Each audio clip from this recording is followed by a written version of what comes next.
Barito Putra mengandalkan amunisi muda bertarung di Piala Menpora serta kompetisi Liga 1 musim ini mulai memperlihatkan garansi prestasi untuk klub sepak bola asal Kalimantan Selatan. Kendati baru melakoni 2 laga, permainan Laskar Anum lebih tertata dan agresif, ditunjang mental bertarung dan semangat juang tinggi.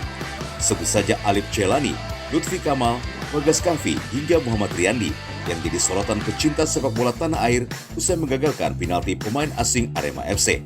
Racikan strategi Coach Janur yang memadukan pemain muda dan senior dinilai Ketua Harian Barito Putra, Yuni Abdi Nur Sulaiman, mampu menciptakan desain permainan menarik dan handal. Dirinya optimis gelar juara untuk Barito dapat mereka persembahkan.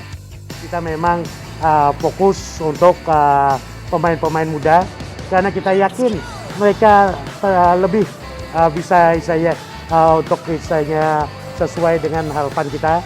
Yang mana bagaimana pelatih mendesain untuk strategi dan dengan itu juga kekompakan mereka yang tentu dengan pemain muda ini semangat ya mereka terus untuk bagaimana memenangkan pertandingan.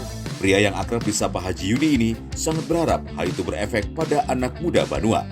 Kendati baru 1 orang yang berseragam Laskar Antasari di level profesional, yakni Rapli Arianto, dirinya yakin ke depan akan dihuni lebih banyak seiring dengan kecintaan mereka terhadap klub milik warga Banua ini. Pemain kita kan ada juga yang asli Banua ini, dan itu juga tentu kita juga ingin lebih dari 1 orang ini.